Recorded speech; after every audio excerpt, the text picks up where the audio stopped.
Hi everyone, and welcome to today's video where we're going to be going over the latest Tinto Talks dev diary about the upcoming game Project Caesar, which by now we all know is EU5. So here we are on the Paradox forum, and this is Tinto Talks number 6 from April 3rd, from pretty much yesterday. This video is going up today, obviously, as you can see, and it's going to go into some features that have been, excited to take a look at, because Johan last week said there are going to be new features that we really haven't seen so far. So without further ado, let's go ahead and jump into this dev diary right here. Now, obviously, let's take a look at the banner image right here first. This is just some game art. Go away, please. This is just some game art, some generic boats right here, I guess, because we can't see the nation's flags on them. And of course, we have a pirate ship right here flying the Jolly Roger, and I do have to say I'm liking the art quite a lot that we've seen so far. But obviously, this doesn't really reveal anything about the game, does it? Let's go ahead and see. So welcome to the 6th Tinto Talks, where we talk about the design and features of our not yet announced game with the codename Project Caesar. Yeah, I definitely don't know what game this could be.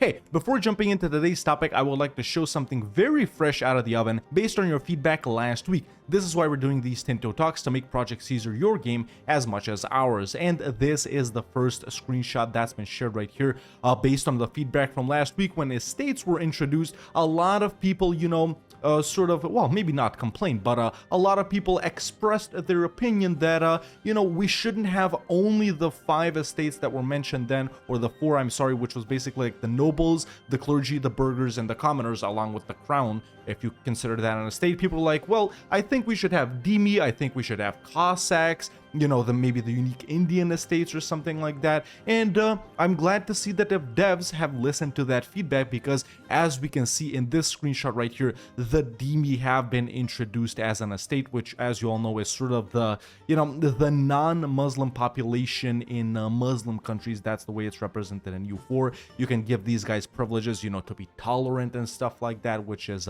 the way it usually was. So there we go. More estates than the original ones that were planned confirmed. Perfect. So that's the first news of the day, but let's move on with what this dev diary is really about. Today we'll delve into 3 concepts that are rather new to our games, but first we'll talk about locations a bit more. Not every location on the map is the same, especially not in a game of such scope as Project Caesar. By default, every ownable land location is a rural settlement, but there are 2 upgrades to it that can be done. First, you can find, well, this is meant as an establish, First, you can establish a town in a location, which allows you to increase the population capacity of the location and allows for a completely different set of buildings than a rural settlement. Finally, you can grant city rights to a town, which allows for even further advantages. Now, you may wonder, why don't I make every location into cities? Well, besides the cost and the population requirement, there are also the drawbacks that each of them tend to reduce your food production, while also adding more nobles, clergy, and a lot of burghers to your country. Stockholm, Dublin, and Belgrade are examples of towns at the start of the game, while cities include places like Beijing, Alexandria, and Paris. So this is the first thing that is mentioned, in today's dev diary, the different ways that locations could work.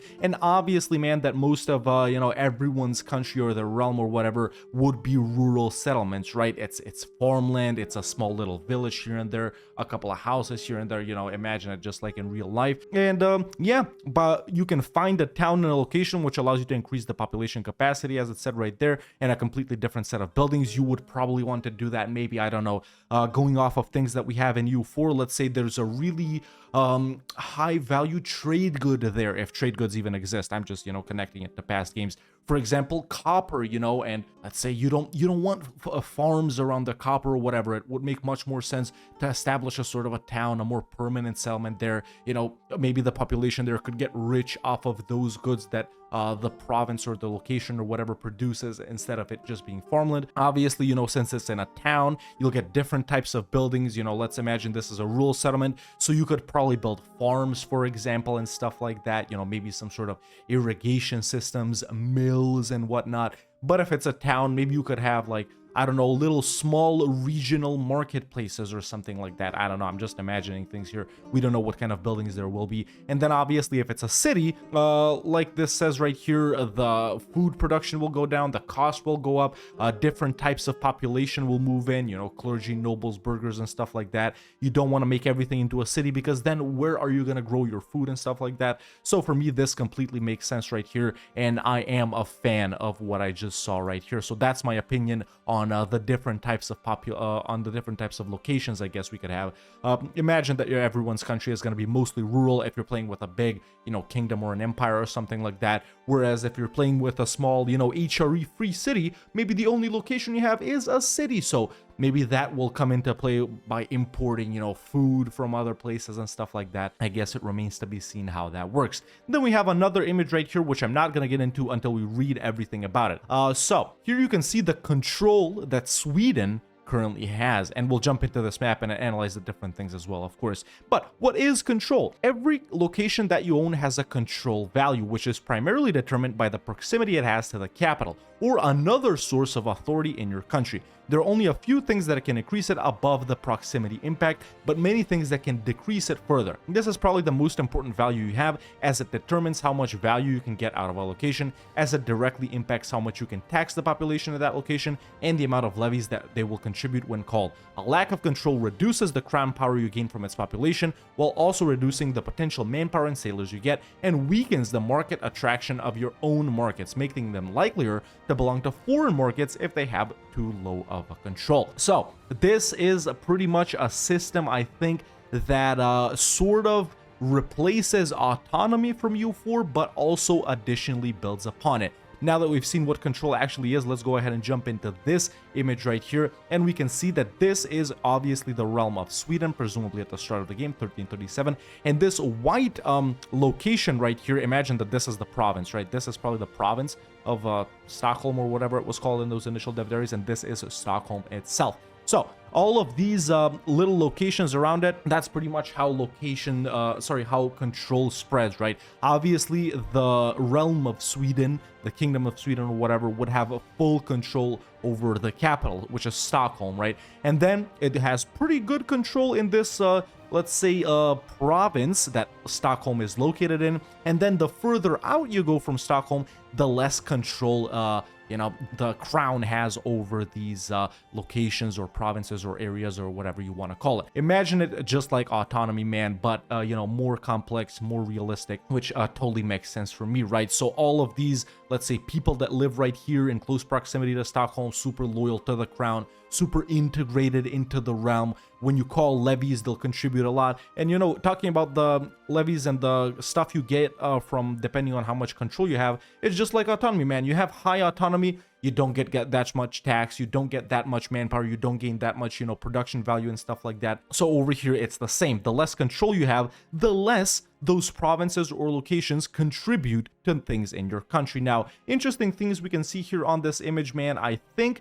these right here are roads, if I'm not mistaken. So if you build roads, obviously it's way faster to get from and to Stockholm to that area that the road is built in, so that's why you would have more control. For example, let's say there's something super valuable right here, right? But it's super far away from Stockholm as well. Now you do want to gain more out of whatever is there, so maybe you would focus heavily on constructing buildings over here to that location and making it a very integrated part of your country, as opposed to it remaining this color with very low control and you not getting that much stuff from it. Regarding the markets right here, weakening the market attraction of your own markets, making them likelier to belong to foreign markets if they have too low control. I'm just visualizing this in the simplest way possible. Let's say, for example, this is Norway right here, right? So maybe if you have something over here and you have too low control of it, but Norway's capital is, for example, right here, then obviously the people living here would have a much more, interactions and trade and stuff like that with Norway. So you definitely want to build that control up instead of letting it go, talking specifically about the market, to another country. It remains to be seen if it does in fact work like that. But aside from Sweden and the control map we have over here of Sweden, we can take a look at a portion of the Baltic right here, where modern day, Estonia, Latvia, Lithuania are located, and we can see very nice border gores. So we can see the Livonian order in these provinces right here. We got Osel over here, Livonian order over here once again, Courland. Now this is This is presumably still the Livonian Order, could be the Teutons as well, not sure. Denmark over here, Puskov obviously still exists. And the most interesting thing to me about this image is the couple of Rigas that we can see right here. So, you know, obviously we can see that Riga has been split up, right? So that's why it says Riga here, here, and here. But it's two different Rigas, right? Because if this was one Riga, these provinces are right next to each other, or these locations, sorry, it would just say Riga like this. So I've read in comments and on different posts and stuff like that, that these are two different Rigas, which is basically the city of Riga and then the bishopric or archbishopric or whatever it is of Riga, you know, in a completely different location. So these are two different countries or realms or whatever you want to call it with exactly the same name. And judging off of this, man, I just can't wait to see the Holy Roman Empire. That's all I could think of after seeing this border go right here. So that's another interesting thing to me, man. Very cool control map mode. I think these are roads right here. We'll get into the comments and confirm if these are actually roads. And then I'm liking the border gore quite a lot over here. So now let's move on to proximity. So we can take a look at the effective control as well. So the control of Kalmar, I guess it will be somewhere down here. Is currently 56%, and it changes by 0.2 each month and can reach a maximum of 58.2%. So you have to do certain things to get it up to 100% if it's even possible, right? I'm sure if you have, you know, if you play as Sweden and you stay this size the entire game, or maybe just expand in Scandinavia, eventually you would be able to make everything, you know, 100% control based on the things you unlock as the time progresses. But at a certain point, right now, for example, the max is 58.2%. So this gives us, you know, less crown power over there, less sailors, less manpower. Think of it exactly like autonomy, man. Levy size, I guess it is different to manpower. I guess this is the size of the army that can be conjured up from over there. Market protection, and also give access to 56.15 of the potential tax base for of Kalmar. So imagine this like we as the crown can only, you know, if this makes like, let's say 10 ducats a month or whatever, we can only make 5.6 we can only make 5.6 ducats a month from this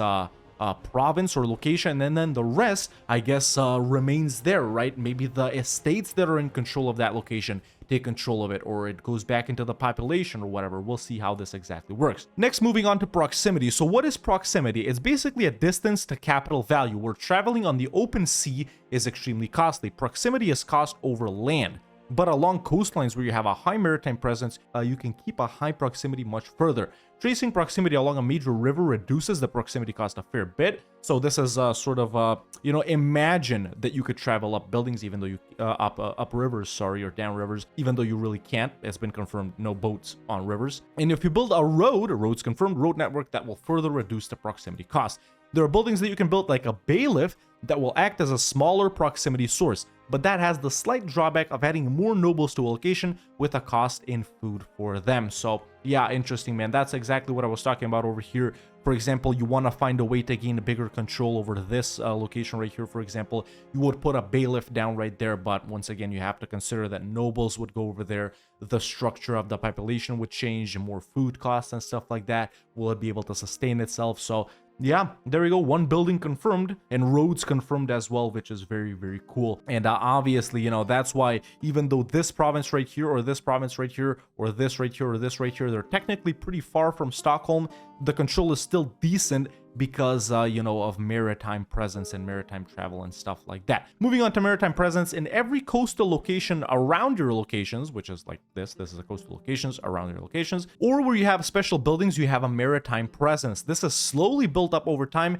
based on your ports and other buildings you have in adjacent locations. Placing a navy in the location helps improve it quicker, but blockades and pirates will decrease it quickly, making it absolutely vital to protect your coastlines in a war, or you'll suffer the consequences for a long time. So think of it like this, man. You got Gotland right here as Sweden, right? Let's say you get into a war with someone that's super powerful navally over in this region. I don't know, maybe it could be Denmark, could be one of the orders, could be Norway or whatever. So imagine you don't focus on your navy as Sweden. Your navy gets blown up. And you're doing well, you know, in battles and stuff like that, but Norway or Denmark or whoever you're fighting is completely blockading you here, right? And imagine this is disconnected as well. Maybe it is disconnected, that's why it doesn't say Sweden like this. Then I think the control map of Sweden that we see right here, Gotland and maybe Åland right here, and maybe all of this in Finland will turn this color. So because you can't get your boats over there, because you don't have any authority over there since your enemy is blockading you, control goes down and you basically have no control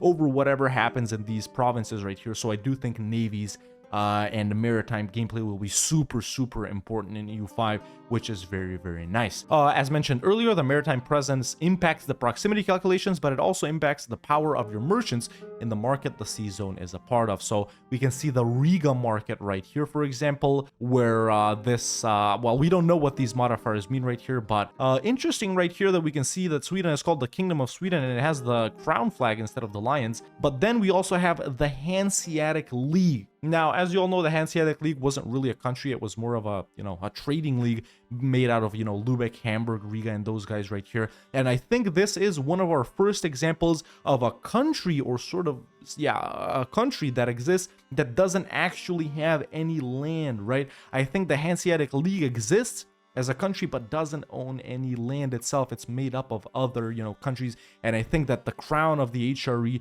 will work sort of in a similar fashion, where the HRE itself doesn't own any land, for example, but it does sort of exist as an entity, which is very cool. Stay tuned. Next week we'll be doing an overview of the economy system, which has quite a lot of new features as well as features from older games, and that's about it from everything from Tinto Talks number 6 right here, which dropped yesterday. And honestly, I can say that I'm liking quite a bit of everything that has been showcased to us so far in this dev diary right here. So estates, more estates confirmed. The control mechanic I think is cool. The proximity mechanic I think is cool, and the maritime presence I think is super cool. I think navies will be very relevant in EU5, so I'm definitely excited to see how that changes up the style of gameplay. And it's definitely going to be fun to see how fast, man, in regular gameplay you can take control of the entirety of your country without maybe expanding that much, or how costly will it be to expand super rapidly. And basically, the stuff that you own, you probably with very low control, you don't even really own. It's just your name on the map right there, whereas the people living there probably have no idea that they're a part of whatever country you're playing, if we take a look at it in realistic terms. But that about wraps it up for the dev diary. Now let's go to show only dev responses and see everything that Johan has responded to in the comments. So someone says, can we keep the DB icon? It's our generic placeholder icon, obviously. Moving on, this person asks, does control have a minimum value, or can it reach 0 if it's far away? So yes, control can reach 0%. So like I just said, there are some places that you will have on the map that you own only in name pretty much, and that you really don't have anything to do with those, de facto. You only own it de jure, I guess. This person says, I imagine this increases the value of having subjects who will have their own capitals to control areas from. And yes, this is something that I actually did want to mention, but I forgot, especially in the early game when your proximity range is far smaller. So obviously, during the early portion of the game, man, during the, feudal system or whatever, subjects will be super valuable, because they will have their own control and their own proximity and stuff like that. So instead of having something super far away, it would make more sense to establish a subject over there where everything will be, in tight control, taxed accordingly and stuff like that, which would probably make it much more valuable to you, rather than you owning it directly if you can't get control up super quickly. So interesting right here says that this person can control sort of behave like you for autonomy, where you can consciously reduce your control on a location in exchange for less unrest. And Johan says, no, there are different mechanics for that. Interesting. Very interesting. I can't assume how that will work differently or in addition to control. I guess it remains to be seen, but yeah, very interesting. This is specifically, I guess, for doing this, right? How can proximity be made faster? Can roads and canals be built? Techs. Roads can be built. There are techs that improve most of it as well. Interesting. This person asks, can cities be reduced to towns or be completely wiped out? Can cities be depopulated, as in population moving to a more suitable or attractive location? They can be depopulated. Yes, this was expected, at least for me. What happens if a territory is an exclave? Will it have any control at all without a bailiff or just a big penalty? With no bailiff or similar, you won't have control. So think of it like, for example, the province of Philadelphia that's in Anatolia at the start as Byzantium. It's completely disconnected from Byzantium, right? So maybe you would start off with a bailiff or something similar, in this case, where you actually have control over Philadelphia, even though it's super disconnected from your country. Or maybe you don't have something like that, or maybe it can be destroyed, or pretty much it's almost like you don't even own that province, right? Or that location or stuff like that. So that's interesting. This is something I do agree with. It'll be interesting playing around with the HRE nations that have lots of border gore and provinces disconnected from each other to see how this whole thing will work. I'm very surprised the sailors weren't removed. They'll work differently in EU4. Excellent. High control is always good, obviously. More estates confirmed. Does the wealth that's not taxed because of lack of control go to the estates? Yes. So yeah, definitely the estates will be keeping the stuff that we don't make ourselves as the crown. Confirmed that we will see some Norse thingies, which is super, super fun. I'm very excited for that. Will colonial nations be present in the game? I imagine it will be very difficult to maintain control of locations on different continents. Yeah, there's something you actively want to set up, even if you're not forced to. Okay, so interesting, man. So maybe you won't have to establish colonial nations in the new world, or maybe you might be able to establish, or yeah, maybe you are able to establish colonial nations in the old world, but don't have to. This is maybe something relating to Africa or Asia as a European power, for example, where you you know, you directly own all of that, unless you obviously establish a trade company, which is sort of a quasi owning it. But yeah, maybe if you, let's say, conquer South Africa as whatever, as Great Britain, maybe you don't have to, but you could establish a colonial nation in order to have more control over the location, basically the colonial nation governing itself, and it will in turn have more control. So that's very cool. We'll see if that is also an option in the new world, but that is what I'm assuming right now. So there are DME. Does that mean there are other special estates? Eventually there will be a bit more. Excellent. I want to see HRE map from this project. And Johan says, is this when I say that I really enjoy Voltaire's Nightmare? So man, yeah, it's gonna be all I can say is I'm very excited to see the HRE map. Once again, that's all I'm gonna say. So is the Hanseatic League a dynamic name for Lubeck, or is it one of those countries not being based on owning land? Yeah, what I just said, a trade league acting as one country for the purposes of trade. It's not a dynamic name for Lubeck. That's all I will say for now. Alrighty then. Rivers are not navigable, confirmed once again. On pops and estates, will all clergy, regardless of actual religion, belong to ulema? All clergy, Christians, and Muslims act effectively as one block. For Muslims, only one Muslim clergy belongs to the ulema. Interesting. So this is once again on, you know, progressive things and stuff like that. It takes several years to upgrade a town to one city, and that only so it can allow all other things. Manpower is 100% connected to pops. We knew that already. So once again, regarding autonomy here, Project Caesar has no autonomy system. Yeah, pretty much that's control, like I said earlier. UI is a placeholder. Will culture and religion affect control, or do they only affect unrest, and do high control means less chance of unrest, or just about getting more resources? Unrest and control are not directly related. Control can make it easier to reduce unrest. Alrighty, we still have forts confirmed, although nothing that we know too much about forts. Is there a minimum or maximum control? 0 to 100, obviously. Does lower control level have a higher chance of rebellion?